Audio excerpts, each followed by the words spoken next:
In October 1962, the world came closer to nuclear war than ever before. The Cold War had turned the planet into a powder keg. The United States and the Soviet Union were armed with enough nuclear weapons to destroy the world many times over. And one wrong move, one misunderstanding, could end everything. This moment in history is known as the Cuban Missile Crisis. But what most people don't know is that the fate of humanity didn't hang only in the White House or the Kremlin. It hung deep under the sea inside a Soviet submarine in the hands of one man. His name was Vasili Arkhipov, globe showing Europe, Africa, the world on the edge. After World War II, the world split into two rival camps. The US and the Soviet Union competed for power, influence, and survival.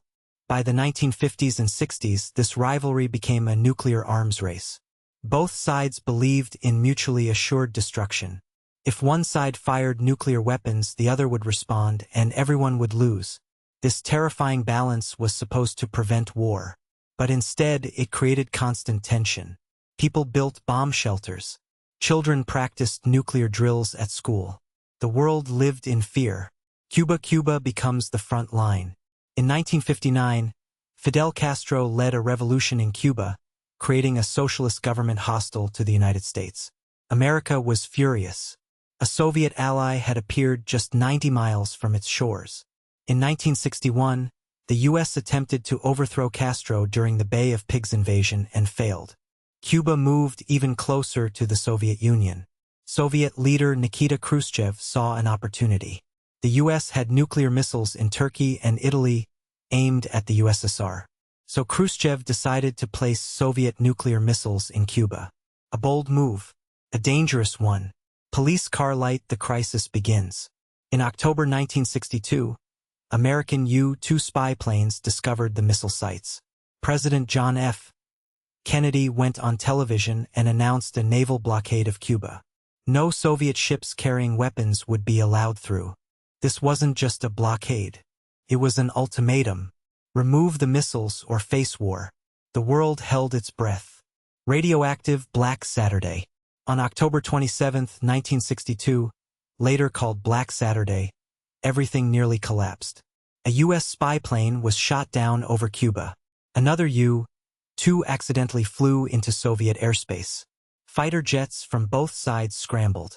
Nuclear forces were put on high alert. Many believed war was inevitable. If nuclear war began, experts estimated hundreds of millions would die within weeks. Civilization itself could collapse. Water wave beneath the surface.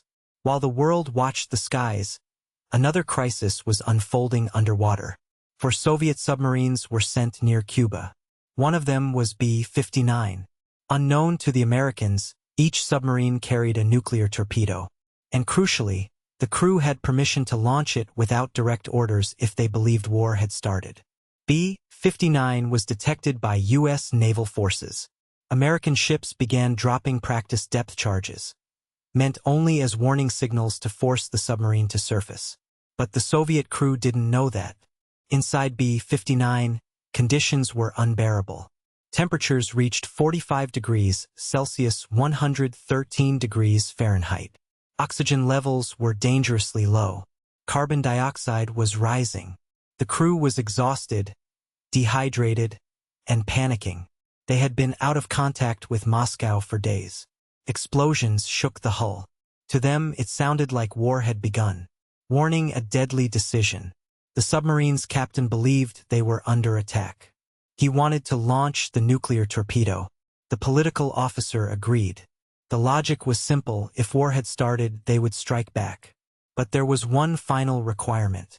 To fire the nuclear weapon, all 3 senior officers had to agree. The third officer was Vasili Arkhipov. Who was Arkhipov? Arkhipov was calm, disciplined, and experienced. Years earlier, he had survived a terrifying nuclear accident aboard the submarine K-19, where radiation killed many crew members. He had seen firsthand how close humanity could come to disaster, and he understood the true cost of nuclear weapons. Stop sign, the moment that saved the world. As the captain prepared to launch the torpedo, Arkhipov said no. He argued that the explosions were warnings, not attacks.